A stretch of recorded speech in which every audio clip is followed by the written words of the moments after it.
Kalau Bismillahirrahmanirrahim. Assalamualaikum warahmatullahi wabarakatuh.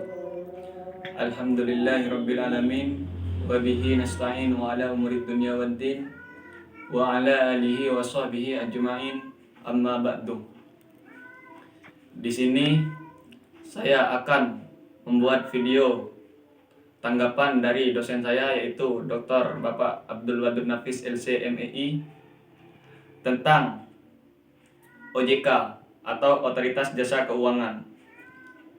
Sebelumnya, perkenalkan terlebih dahulu, nama saya Prayudi, NIM E2019-22-12 dari Fakultas Ekonomi dan Bisnis Islam, khususnya dari kelas Ekonomi Syariah 5. Baik, di sini saya akan membahas tentang OJK, Otoritas Jasa Keuangan. Di mana pada pembahasan kali ini saya akan membahas beberapa materi. Yang pertama, pengertian OJK sendiri. Menurut dari yang Bapak Wadud jelaskan, OJK adalah sebuah lembaga negara yang memiliki fungsi dan tugas dalam penyelenggaraan sistem peraturan dan pengawasan terhadap industri jasa keuangan secara terintegrasi. Namun, berdasarkan Undang-Undang Nomor 21 Tahun 2011, dibentuknya OJK berfungsi untuk menyelenggarakan sistem pengaturan dan pengawasan yang terintegrasi terhadap keseluruhan kegiatan di dalam sektor jasa keuangan. Nah, yang kedua yaitu asas OJK. Di sini asas OJK terbagi menjadi 7. Yang pertama, asas independensi, yaitu OJK harus independen dalam pengambilan keputusan dan pelaksanaan fungsi, tugas, dan wewenang dengan tetap sesuai dengan peraturan perundang-undangan. Yang kedua yaitu asas kepastian hukum. Artinya, sebagai negara hukum, OJK yang beroperasi di Indonesia mengutamakan peraturan perundang-undangan dan keadilan dalam setiap kebijakan penyelenggaraan. Yang ketiga yaitu asas kepentingan umum. Asas ini membela dan melindungi kepentingan konsumen dan masyarakat serta memajukan kesejahteraan umum. Yang keempat, asas keterbukaan. Artinya, asas keterbukaan, OJK membuka diri terhadap hak masyarakat untuk memperoleh informasi yang benar, jujur, dan tidak diskriminatif dalam penyelenggaraannya. Yang kelima yaitu asas profesionalisme. Di sini OJK mengutamakan keahlian dalam pelaksanaan tugas dan wewenang dengan tetap berlandaskan pada kode etik dan ketentuan peraturan perundang-undangan. Lalu yang keenam yaitu asas integritas, di mana pada asas ini OJK berpegang teguh pada nilai-nilai moral dalam setiap tindakan dan keputusan yang diambil. Lalu yang terakhir yaitu asas akuntabilitas, di mana pada asas ini yang menentukan bahwa setiap kegiatan dan hasil akhir dari penyelenggaraan OJK harus dapat dipertanggungjawabkan kepada publik.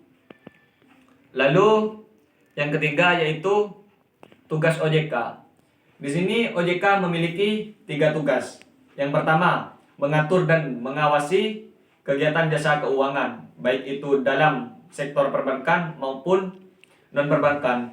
Nah, yang kedua yaitu mengatur dan mengawasi kegiatan jasa keuangan di sektor pasar modal. Dan yang ketiga, mengatur dan mengawasi aktivitas jasa keuangan di sektor asuransi, dana pensiun, lembaga pembiayaan, dan lembaga keuangan lainnya. Di sini saya juga menemukan tugas OJK dalam buku ekonomi kelas 11, di mana pada buku ini tugas OJK hanya satu, yaitu melakukan pengaturan dan pengawasan terhadap kegiatan jasa keuangan di sektor perbankan, sektor pasar modal, dan sektor IKNB. Yang mana tugas yang saya ambil pada buku ini merupakan ringkasan tugas dari yang dijelaskan oleh dosen saya, yaitu Dr. Bapak Abdul Wadud Nafis SC MII. Nah, lalu yang terakhir di sini yaitu wewenang OJK. Dalam menjelaskan yang diterangkan dosen saya di sini, wewenang OJK ada 10. Namun dalam buku bank dan lembaga keuangan lainnya karya Toto Budi Santoso dan Naritomo tahun 2013 dijelaskan bahwa wewenang otoritas jasa keuangan dibagi menjadi 3, yaitu antaranya wewenang otoritas jasa keuangan dalam tugas peraturan dan pengawasan jasa keuangan di sektor perbankan, dan wewenang ini terdiri atas pengaturan dan pengawasan mengenai kelembagaan yang meliputi perizinan untuk pendirian bank dan kegiatan usaha bank. Lalu selanjutnya pengaturan dan pengawasan tentang kesehatan bank yang meliputi laporan bank yang berhubungan dengan kesehatan dan kinerja bank, sistem informasi debitor, pengujian kredit, dan standar akuntansi bank. Lalu pengaturan dan pengawasan tentang aspek kehati-hatian bank yang meliputi manajemen risiko, tata kelola bank, pemeriksaan bank, dan prinsip mengenal nasabah dan anti pencucian uang. Lalu di sini wewenang otoritas yang kedua, wewenang OJK yang kedua yaitu wewenang otoritas jasa keuangan dalam tugas pengaturan lembaga bank dan non-bank. Nah, wewenang ini juga terbagi menjadi beberapa bagian, yaitu diantaranya menetapkan peraturan pelaksanaan Undang-Undang Republik Indonesia Nomor 21 Tahun 2011 tentang Otoritas Jasa Keuangan. Lalu menetapkan peraturan undang-undang di sektor jasa keuangan. Dan selanjutnya menetapkan peraturan tentang tata cara penetapan pemerintah tertulis terhadap lembaga jasa keuangan dan pihak tertentu. Selanjutnya menetapkan peraturan tentang cara penetapan pengelola statuter pada lembaga jasa keuangan. Lalu yang terakhir menetapkan peraturan tentang tata cara pengenaan sanksi sesuai dengan ketentuan peraturan perundang-undangan di sektor jasa keuangan. Lalu wewenang OJK yang ketiga yaitu wewenang otoritas jasa keuangan dalam tugas pengawasan lembaga bank dan non-bank. Wewenang ini juga terbagi menjadi beberapa bagian, diantaranya yang pertama menetapkan kebijakan operasional, pengawasan terhadap kegiatan jasa keuangan. Yang kedua mengawasi pelaksanaan terhadap pengawasan yang dilakukan oleh kepala eksekutif.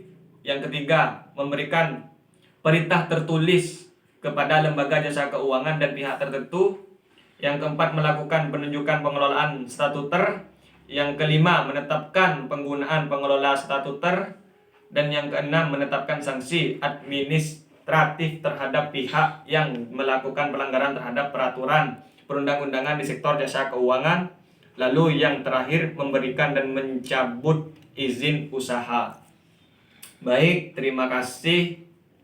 Mungkin cukup itu video tanggapan dari saya.